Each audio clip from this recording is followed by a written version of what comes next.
Hello and welcome to Amanda's Wellbeing Podcast, a podcast where we discuss all things relating to your well-being, including interviews with experts in the fields of nutrition, physical and mental health, and my 5-minute food facts series. I'm Amanda Hayes, your host, a lawyer turned nutritionist with a deep curiosity about well-being. I'm learning as much as I can about living a healthy, active, and fulfilling life, and sharing what I learn with you on this podcast. Before I introduce today's guest, I will mention that although I will often be speaking with experts, any information or advice provided in my podcast is not intended to be used to treat, cure, or prevent injuries or medical conditions, and is not a substitute for advice from your own health professionals. Today I am here with Kaki Okumura, Japanese lifestyle blogger and creator of Kakikata Space, her gorgeous blog. I came across Kaki's articles in the Medium Daily Digest, and I was immediately drawn to the beautiful illustrations in her articles that she does herself. I'll leave it to Kaki to tell us about her blog. Kaki, thank you very much for coming on Amanda's Wellbeing Podcast, and it's a real pleasure to have you here today. So I'd like to start our discussion by talking a little bit about your background. I understand you've had the benefit of both a Western and a Japanese upbringing. So let's talk a little bit about that. Where did you spend your childhood? Of course. I guess it's kind of complicated, but maybe not really. I was born in Dallas, Texas, but both of my parents are full Japanese. So I was very much raised in a Japanese household. I was in Dallas until I was 7. Then I moved to New York, but not in the city. I was around Westchester, which is a bit north of that area. Mm-hmm. And I was there until 6th grade. And then my parents decided that they wanted me to, or wanted our family, not just me, to come back to Japan. So we moved back, I think it was 2010. And yeah, so I spent middle school and high school in Japan, but I didn't go to a normal Japanese school. I went to a international school, which is basically for a lot of kids who have parents who move around a lot, move to different countries, but they want to get an American education. So I did have, so I was living in Japan, but I went to American school. And did you speak Japanese at home with your family? Good question. So when I would speak English with my siblings, I think our English is better than a Japanese, although we're bilingual. But with my parents, it'd always be with Japanese. With extended family, it's always Japanese. And when you were at the international school in Japan, I assume the medium of instruction there was English, is that correct? Yeah, everything was basically in English. I did take a Japanese class just because, and the Japanese class is for people who are native level. So it was a way to make sure that I could read and write and keep that up. You're now in Tokyo. Do you live there full time, or did you go there and get trapped there during COVID, or what's the story? I thought I'd be in New York for a bit longer, but obviously Corona happened, and it was around March or April. Things were, at the time, I was feeling very scary, so I decided to move back to Japan. I thought I'd only be here for the summer, thinking, hey, I'll calm down in the US, then I'll go back. But the situation has not calmed down as I hoped, and it's October, so I'm still in Japan. But my sisters, they went back to the US to go back to school. So that's it now. Yeah, it's a bit tricky, I think, because it's hard to move between countries. So it does mean that families are spending more time apart than they probably otherwise would, which can be tough. I know about that on a personal level because my husband lives in Hong Kong. So normally he would travel back and forth frequently, but it's been a lot harder this year. Yeah. Anyway, so Kaki, I wonder, do you feel more aligned to one culture than the other? Or do you feel a real mix, or does it depend where you are, for example? I think it definitely depends on where I am. When I'm in the US, I can't help but think like I see all these parts of me that are super Japanese. But when I come back to Tokyo, there are parts of me that are like very American, and it's the parts Yeah. that stand out. So, any country I am, I feel like that person who's not supposed to be there a little, you know, um, just a little different. I imagine that could be quite hard to navigate at times. Other friends of mine with similar upbringings have told me that their location and the local culture of where they are impacts the way they dress. Do you find that? Um, I think I think I do dress differently. I try not to let it affect me. So in a weird way, I'm like very aware that so if I'm in Japan and it's summer, it's really hot, but a lot of Japanese women won't wear short shorts. And then Mm-hmm. I'll have my shorts on and I'll be like very aware that most Japanese people don't do this. So it's but then I'll think but then I think there are moments where I'll be like, okay, maybe I'll just wear long pants anyways. Um, so I do think I'm very conscious of it. It's not like I don't notice it, but sometimes I'm like, I just want to fight it, Um, Yeah. because I'm not sure if it's like trying to conform to bigger majority or I don't know what's going on there, but Yeah, I asked that question because on one hand you could think, oh yeah, clothes are trivial, but on the other, it's quite informative, I think, because whether you choose to adapt how you dress or not, you're certainly aware of it. yeah. So, but anyway, on to the main part of our discussion today, your interest in health and well-being and your beautiful blog, which I mentioned a little bit Thank earlier. you.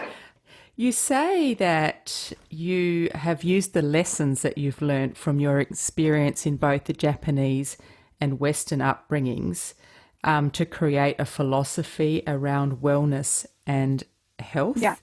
And you, before we go into what that is, you say you did that to help yourself. So, what do you mean when you say help yourself? Yeah. So just to get more personal into my life, I used to be very overweight when I was young. I just grew up as an overweight kid, and because I spent a lot of my time in the US, I wouldn't want to blame it on just being in the US, but the lifestyle I had there made it very difficult to be Mm, healthy. And moving to Japan changed a lot of that. But I say help myself because even when, so in one way, it could be a sense weight loss, but even when I moved to Japan, at first I lost like a lot of weight. Japan is a very thin, lean culture, or they put a lot of mm, pressure on that. And so I felt that pressure a lot and I lost a lot of weight and I got really, um, I became really focused and obsessed with like how much I ate, did I exercise that day? There's a lot of feelings of shame and guilt around that. And I lost a lot of weight really quickly. And um, thankfully, I never reached a point where it was really bad, but I did find myself feeling like I couldn't go to social events. I felt very uncomfortable around holidays, just eating in front of other people. Um, and I thought not for why I thought like, oh, to be lean, is this what it takes? Like my mind was always preoccupied with food and I hated that.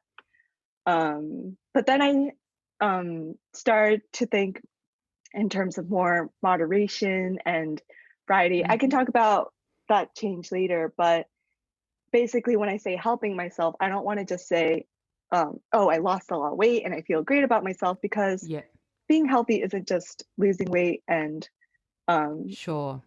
being lean or looking like you think you should. I think there is a part where you want to be fit, but like helping myself wasn't just being thin, it was also getting out of this mindset that was like super obsessed with like Yeah. what I thought health was. Yeah. That's really interesting because I think so many women struggle with Yeah. that. It's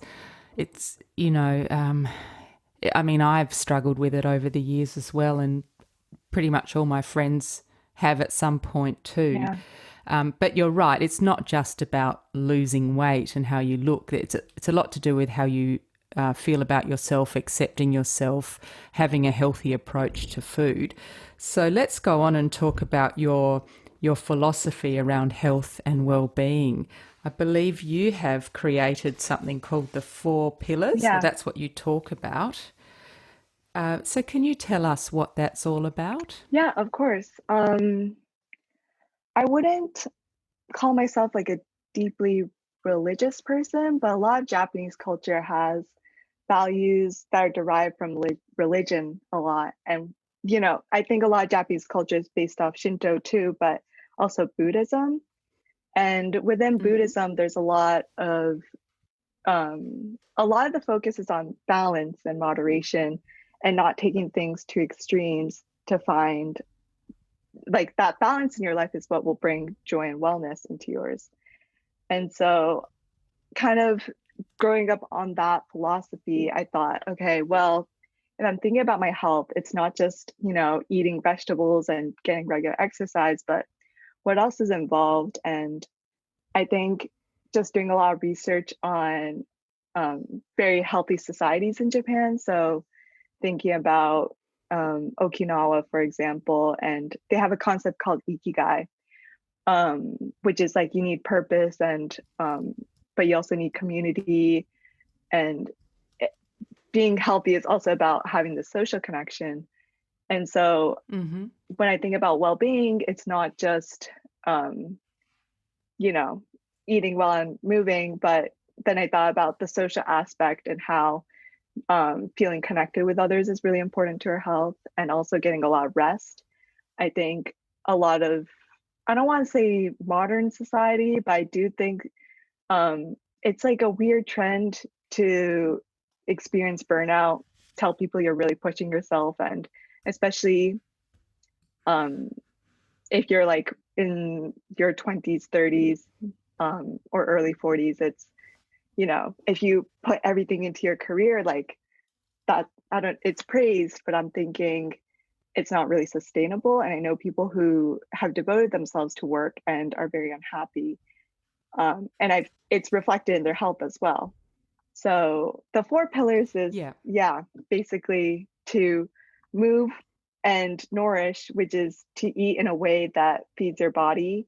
But it's also about socializing and resting. So you want to make sure the way you eat and your relationship with food can also bring a social aspect to your life. You want to be able to sleep well, and make sure you're taking the time to recover. Yes, and all those 4 pillars are very intimately related, Yeah. I would say. If you start doing one of those things well, for example, if you start exercising, then you think, oh, well, be good if I could sleep well as well and eat well, and they all feed into each other. So, Yeah. yes, you're right. It's not just one thing. It's an approach. And you also mentioned that a lot of people are really busy these days, and they neglect some of those pillars and burn out. And I think that's really true. And that sense of moderation is sometimes it's just lost. So it's good to take the time and reset and Yeah. think about all aspects of well-being. And as part of that, what you've done is created your blog, Kakikata, Japanese wellness blog. Yeah. And I just, so people listening to this know, I came across your articles in the Medium Digest, Mhm. which I subscribe to, and it sends me articles every day. And I came across your articles and I was really drawn to them immediately because, well, I love Japan, I love Japanese food, and also you do beautiful illustrations, which you do Thank yourself. you. And we'll talk about that in a little while. But I thought just to give the listeners a flavour of some of the things you write about, I'll just mention a few. titles of articles so they can get a sense. So you've written one called The Psychology Behind Why Japanese People Are So Healthy. You've written another one, How Do Retired Sumo Wrestlers Lose Weight?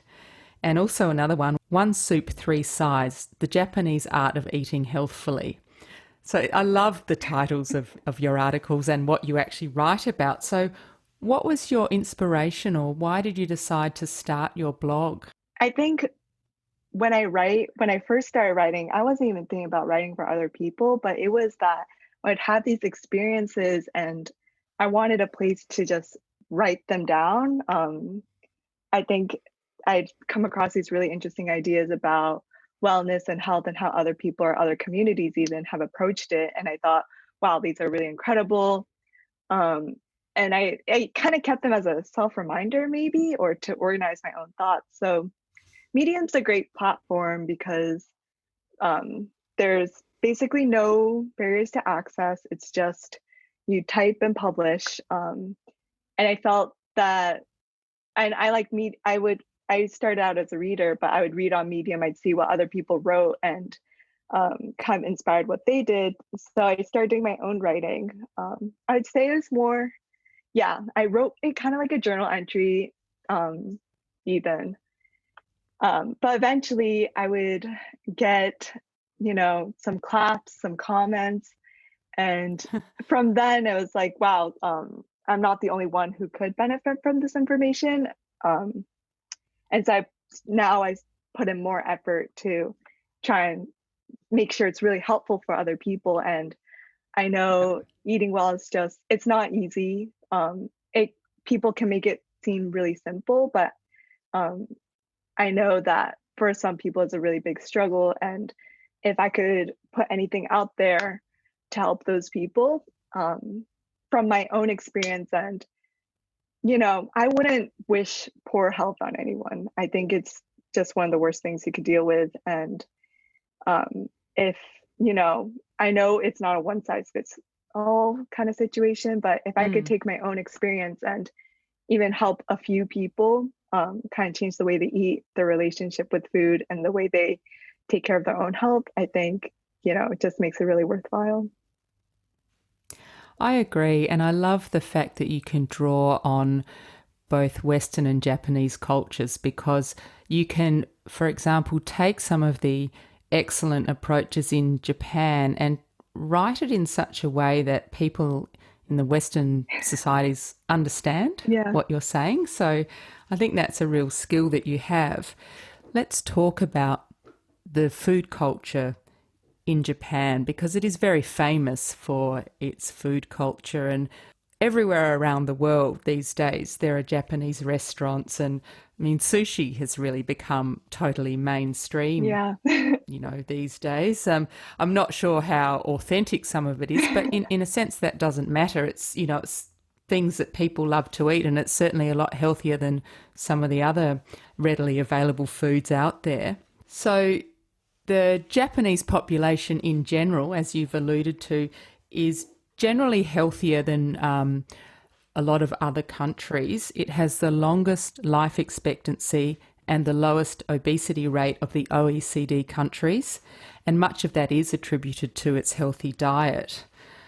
So let's talk about the elements of a Japanese meal. Kaki, can you explain to us how a typical Japanese meal is made up, how it's presented, and what the elements are of a traditional Japanese style meal? Yeah, I frame it in the sense that if you're looking at a very traditional sort of meal set, it'd be in a form called ichiji sansai, which literally translates to one soup, three sides. But basically the one soup would be a variation of miso soup. And then the three sides would be two vegetable-based dishes and then one that's protein-based. If you're thinking very traditional, this is usually a piece of grilled fish. But if you're thinking today, that could be chicken, it could be pork, it could be tofu. And then this is all served with rice. And are there rituals surrounding eating food? I know a lot of people, for example, might say grace before they eat in the US. Is there a similar thing in Japan? I don't know. I'm just curious. every time before I eat something, I'll say, or people at the table say, it's itadakimasu, which translates to, if it's a literal translation, it's like, oh, I guess it's like I'm receiving this meal, in a literal translation, but I think in a sense it's more like, oh, thank you for this meal. It's a phrase which kind of covers your gratitude for the person who made that meal. And then when you're done with the meal, you'll say gochisousama, which means like, oh, that's like, thank you is delicious, just to kind of end the meal. But that's something I always say before and after. Yeah. It's nice to stop just before you start eating and just be grateful for the food. Is that a phrase? Is the phrase something that no one would start eating until that's been said and acknowledged? Yeah, I think especially, I try not to eat alone. I like to eat with other people. And especially if someone else made the meal, I'd want to wait until they're seated as well. So everyone at the table can start eating at the same time. Yeah. And itadakimasu is something that kind of grounds everyone at the table in the beginning to start off a meal. That's really lovely. And another thing about Japanese food I think that people would like to hear about are there are definite ingredients that make it unique. So, for example, miso. Yeah. What are some of the other things that you would say are typical or popular Japanese ingredients? I think if you're thinking about Japanese food, there's, in addition to miso, you'd also have soy sauce. You'd also have dashi, which is, it comes in several forms. I like to use a powdered form just because I find it most convenient. It also comes in liquid, but it's a fish stock, fish and kombu stock. They take kombu, kelp, and dried bonito, and then these two ingredients are fermented, but they boil that in water and it creates a stock, which is a base for a lot of Japanese food. Then I think about sake. It's used in a lot of Japanese food. It's rice wine, and mirin is like a combination of sake and sugar. And yeah, combining these ingredients in different forms gives you like mentsu, which is like a noodle soup base, or yeah, there are just different ways to combine it. But I would say, yeah, sake, soy sauce, miso, and dashi are pretty much the base of a lot of Japanese cooking. And what about sea vegetables, like seaweed? Because in the West, we kind of think that's one of the major ingredients in Japan. Is it? Yeah, no, it's funny because when I was young, like, before Japanese food was popular, I brought these little rice balls to, school, and I went to a public school in New York. There's like maybe 2 other Asians in my grade, so it was, not a very diverse community, but I brought these rice balls. It had wakame in it, which is another variation of seaweed, and the kids would just be like, oh my God, what is that? Like, it's so crazy looking. Like, and then I was like, oh, it's seaweed. And they'd be like, people eat seaweed. And at the moment, it's kind of hurtful. But, growing up, I'm kind of like, oh, I didn't realize that seaweed was such a Asian thing. So it's just growing up, it's now like, oh, that's like kind of shocking. But anyways, yes, sea vegetables are a big part of Japanese cooking. I encourage anyone who's interested to start cooking with them. They're super rich in umami, which is a savory flavor. So they bring a lot of taste to vegetable-based dishes, and also they're just super rich in minerals. Especially one that I know a lot of people, or this might be too like nitty-gritty, but they're really rich. One mineral that a lot of people don't get enough of is iodine, and sea vegetables are just a really great way to get that. So I always, and because they're dry and they're, just come in little packets, it's just very easy to add to rice, add to soup. Yes. And so I encourage everyone to use it. Yeah, you're right, because in the past, a lot of us obtained iodine from things that had been grown in the soil. Yeah. It was part of the soil, but that's been depleted in many countries. So we That's one of the reasons that table salt has been iodized worldwide because of that. But if we can obtain iodine from sea vegetables, that's another excellent source, and it tastes good. This is a quick interlude to update you on my latest book review of The Inner Self, The Joy of Discovering Who We Really Are, by Hugh Mackay, a well-known Australian author and social psychologist. The book takes us on a soul-searching journey, encouraging us to understand ourselves and realise that our capacity for love and compassion is the essence of what it means to be human. It's an insightful and hopeful book, and perfect, I think, for our times. The review is posted on the book reviews page on my website, so please have a look, and I will put a link in the show notes. Also, if you would like to buy the book, you can click on the Amazon button on my website. Should you choose to do that, I will receive a small commission as an Amazon associate, and thank you very much if you do. So, back to my chat with Kaki Okumura. I just had a memory of when I was last in Tokyo with my family, and we wanted to have a really authentic ramen meal. Yeah. So we went to the concierge in the hotel, and she pulled out this amazing map of all the ramen restaurants that were near the hotel. And it was just, we had the best night. We found this gorgeous little place. We couldn't really communicate, but luckily they had those menus with pictures on them, so we could just point. And it was, to this day, it remains one of our most remembered family meals. We absolutely loved it. What area were you staying in? We were in where the old fish market was before it's moved. Okay, so now, around I Tsukiji, believe. maybe Ginza? Yes. Okay. Yeah. We talked about the way Japanese people approach their food, and we talked a little bit about diet and losing weight. And there is a lot of press, I guess, these days about quick fix diets and all sorts of things.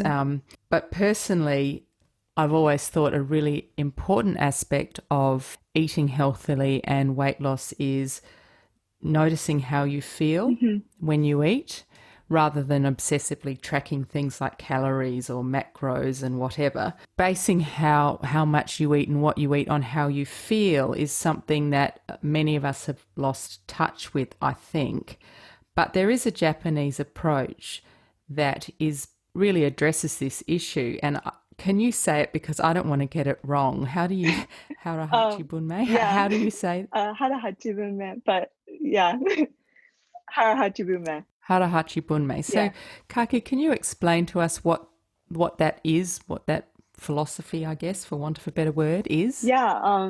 Well, it translates directly to 80% full stomach. So basically, you don't want to, I mean, the whole idea of it is moderation, that you shouldn't eat until you're like completely full. But you shouldn't also feel restricted. And the phrase kind of captures that feeling of, hey, you're 80% full, you're satisfied, you feel like you've eaten, but you're not like 100% like, oh my God, I've eaten too much. And it's about this idea that every meal should be about just moderately eating whatever meal you're enjoying.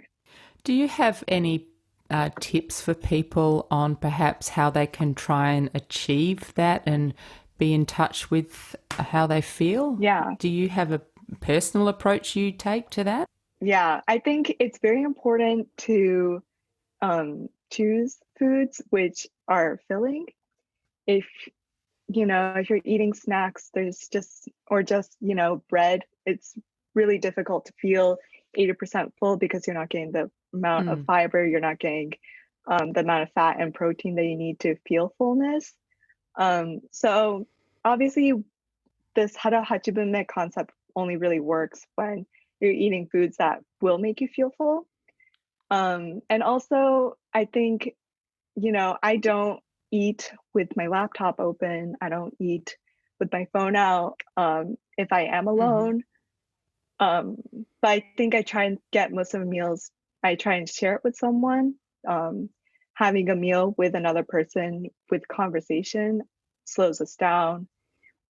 It keeps us within we just don't eat as fast. We're not like, okay, 10 minutes and then we're done.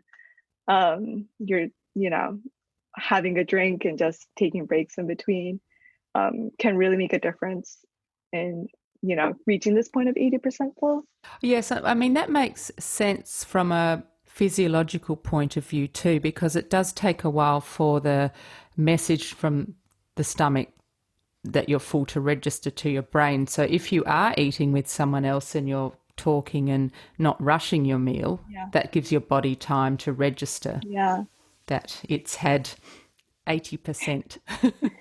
Yeah, I think it's especially if you're new to the idea and you've spent a lot of time just eating too much or not eating enough, you kind of lose touch with this idea of what 80% full will feel like. So if you're someone who's first trying to adopt the idea, I think it'll take some time. It'll take some trial and error. You'll find moments where you'll be like, oh, I ate too much, or, it's 30 minutes later, I'm already hungry.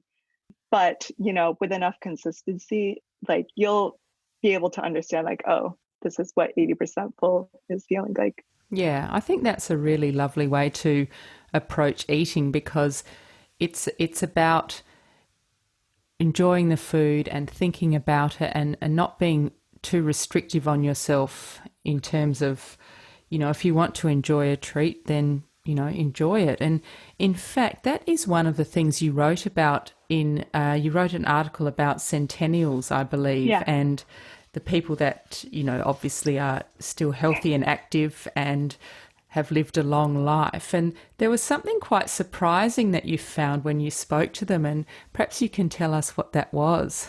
Yeah, well, I think, when you ask someone like, hey, or, you're ask a centennial, a lot of people are like, you want to know like how they live so well for such a long time.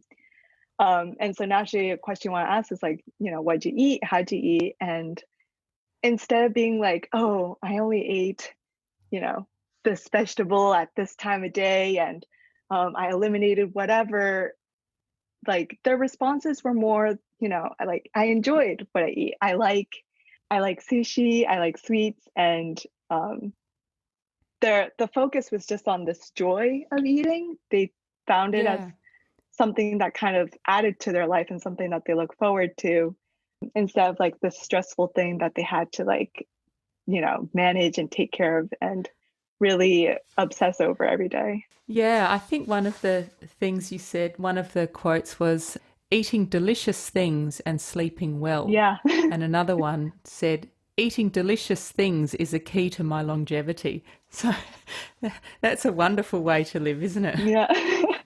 Another thing I thought would be interesting to touch on just briefly is the Japanese approach to eating meat. It tends to be a little bit different from, I guess, the typical US or Australian approach. So perhaps you can tell us about that. Yeah. I don't know if it came from like just a need because we're an island and it's expensive to import meat or expensive to raise it, but Japanese people don't eat a lot of meat. I think they eat it often, but they don't eat a lot of it when they do. And so it often comes thinly sliced if you do have meat. And if you go to a supermarket, you'll have a very difficult time finding big steaks or big pork chops. If you do want it, you need to like go to the counter and ask them to cut it specially for you and have it reserved. Mostly they just come in these packs where they're thinly sliced, and in one serving of meat is not considered a lot. You think about one portion of meat, it'll be also served, if it's served in an Ichiji Sansai style, it's the meat with a bunch of vegetables and rice and soup. So you just don't end up eating that much. Yeah, I think it's probably true of other Asian cultures as well. I mean, China comes to mind here. The meat is a flavoring of the dish. It's not the front and center. In a lot of I guess US style meals, there'll be a large piece of protein and the vegetables are just, some sad little things on the side. Whereas I think in Japan, it's a little bit, it's balanced a different way. The meat, it's there, but it's more flavoring rather than being front and center. Yeah, I would agree. So Kaki, on your website, you have cooking videos, and I think people can buy recipe cards for these. So what inspired you to make the cooking videos? I could write about Japanese food and I could draw about it, but at the end of the day, people are like, they email me and they go, hey, do you have recipes? Like, how do I make this? I want to adopt this kind of food. And I just thought the most helpful way to do that would just to be like have a video where you can just watch the whole process, and then just a Yep. recipe where you can, get all the ingredients and the instructions for it so you can see exactly how it's made. I think, yeah, it's just the best way to teach people. Yeah, I agree. It's nice having a visual option. So just give us a few examples of some of the recipes that you have available on your website. I try and definitely, I do a vegetable focus. I think, I don't know if this is everyone's experience. I don't want to, but in a general sense, when I was living in the US, I think a lot of people just didn't know how to cook with vegetables. It was a lot of just like olive oil, salt and pepper, or butter, and that was just thrown in an oven, and vegetables were always served to me like that. And I came to Japan, I found like thousands of ways people cook and incorporate vegetables into their meals. So that being said, I try and focus on vegetable dishes. I try and also keep them easy. They're home cooking style, nothing too complicated. Things like ohitashi, which directly translates to something simmered. So I think as like a recipe for spinach ohitashi, I also I think I also do some grilled ones in like sesame oil and aonori, which is also another Yeah. type of sea vegetable. I try and put in lots of different kinds of vegetables, so not just broccoli and carrots, but a lot of different kinds of mushrooms. So shimeji mushrooms, enoki, those are very popular Japanese vegetables. Also lotus root and daikon is also very Yum.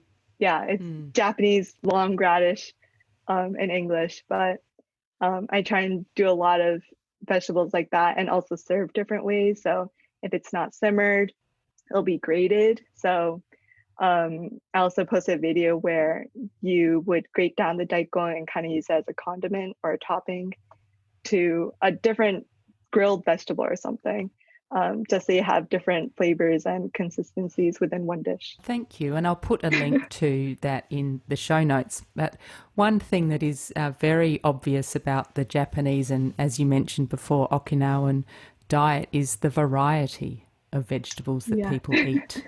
Or I was going to say that just looking or reading about the Okinawan diet, I think there's a lot of dimensions to their culture that makes it such a healthy society. But one thing that, just really stood out is the number of types of vegetables that they ate every day. It was, I believe the number is 7. On average, they'd have 7 different kinds of vegetables every day. And, I think just having variety is just as important as having a lot of vegetables every day. Yep. Yeah. Yeah, I totally agree with that. And I mentioned earlier that you illustrate your blog articles yourself. And I also believe that people can commission work from you. So where did you learn to tell us a little bit about your illustrations and also where you learnt to illustrate and paint? Yeah, I don't think I've always been kind of a creative person. I love to draw and I love to paint, ever since I was young. So I don't think I've really learned from anywhere, but just a lot of it was just in my free time. I like to draw, and it seemed kind of natural when I started writing that I wanted to supplement them with illustrations. I think a lot about, I love Ghibli. I draw a lot of inspiration from the way they present stories, and I liked how Yep. just the art could complement, stories and character arcs so well. And so I draw a lot of inspiration from that. But my illustrations are just, something, they're like self-indulgent. I just like to draw and I like to share them with people. So I put them onto my stories. Well, I love them because the other thing that I don't know whether this was intentional or not, but what it does, I think, is it makes your stories stand out because most people just stick a stock photo in there, but yours have got these beautiful illustrations, and I was just so drawn to them immediately when I saw. So I think they're gorgeous. And as I said before, you people can commission works from you. So what kind of things do you do in that space? Yeah, sometimes it's just someone reaches out to me and they just want me to draw something for them. So I like to have them introduce themselves. They kind of share a little bit of information about what they liked about my writing, um, and what their dreams or hopes are, what they value in life, and then kind of derived off that, I try to come up with a illustration that they might like and kind of remind them of those things that are important to them.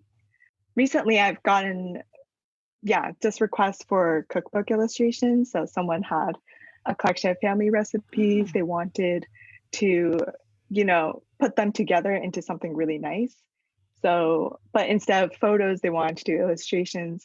And so they asked me, so they'd commission me, and I'd read the recipe. Wonderful. They might send some photos, and they'll redo them as watercolor paintings. And is that cookbook Japanese food? Or No, it's not necessarily Japanese food. It's just like a family collection of recipes that they've it's like a collected. private thing. I think we should probably wrap up soon. So, Kaki, can you tell us who inspires you? It's like I read this question when you sent them to me, and I thought about it because it's unfair to name just one or two names because, I rely on a lot of people for support, and feel a lot of gratitude for them. But to just list some names, I can talk about my parents, I could talk about my grandma, my friends are my role models, but to put up some names that I think would be helpful for listeners that I think are really great examples of leadership. One is Michael Anthony. He is the executive chef at Gramercy Tavern in New York City. The reason, I knew about him before, but I really found myself inspired by his leadership when I post things on Instagram, and then he liked something, and I was like, oh my God, I know this man. This is incredible. And I messaged him like, thank you. Like, I just wanted to ask like how'd you find me? And, he was just gracious enough he's very busy, and he took the time to respond to my message. And I was like, hey, I also write. I'd love to interview you. And he was like, yeah, sure. So, we scheduled a call. I interviewed him. I made it into an article. And, that article was a lot of fun for me. And he also just shared a lot about his life. He studied cooking in Japan for a bit. He talked about his mentors. He talked about how he got into industry. His work is a lot about not just serving like really fancy, expensive food, but it's also about educating people about home cooking, eating lots of vegetables. He's involved in a lot of nonprofit work. And so he talked about his philosophy surrounding that. And, I respond well to leadership that revolves around kindness and giving back. And I think he's just a great example of that. And his support has been so much to me. Thinking about another person is Simon Sinek. I don't know if I'm saying his last name right. Oh, yeah. But I don't know either, but I know exactly who you mean. He's also someone I look up to a lot. I don't have a personal relationship with him, but I think it was like back in high school, I wrote him a letter. I lived in Japan. I wrote him a letter, and I was like, I read his book, Start With Why, and I was really inspired by it. And I just thanked him for his work. And I sent him a postcard, like within the letter, there's a blank postcard. And I was like, and I wrote my address, put on a stamp. I was like, hey, if you could sign this and send it back to me, I'd love to just paste in my book and my copy. And it's kind of a blind chance. I'm like, he's a big celebrity. I don't know if he'll have time for this. I sent him the letter, and then maybe like a few months later, I get this package basically back. And inside he has a signed copy of his book. So he didn't just send the postcard, he just gave me another copy of the book.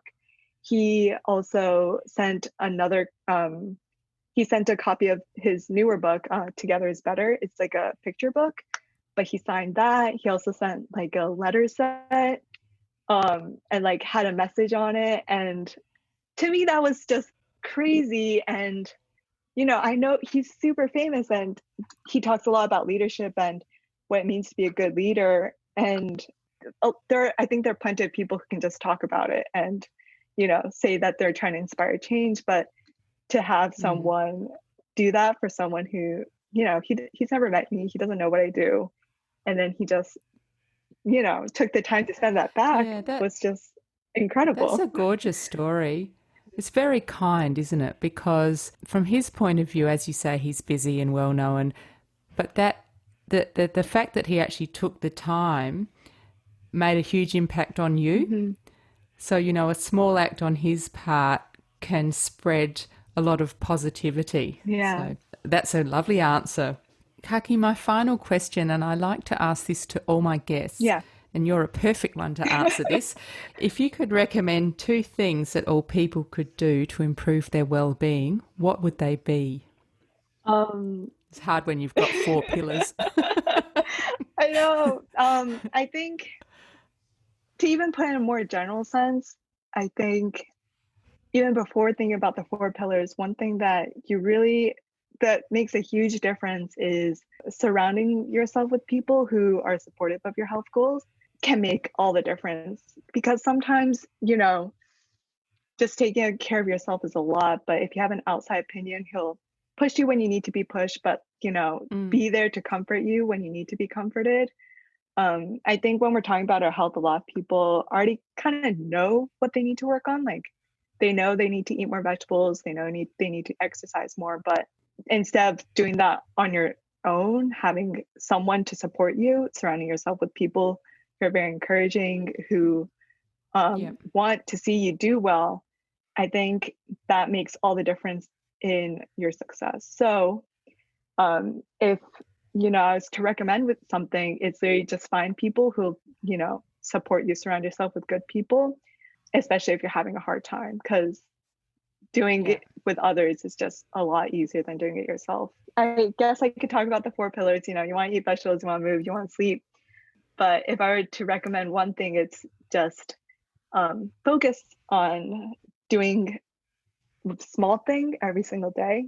Even if you don't need to run for an hour to get your exercise in for the day. It can just be like a walk you wouldn't have taken otherwise, or taking the stairs when you otherwise would have done the elevator, or, an extra serving of broccoli with your meal. You don't need to do like a beautiful spread of something amazing, but just being more aware of these 4 pillars and doing one thing each day to kind of support it, I think is what I'd recommend.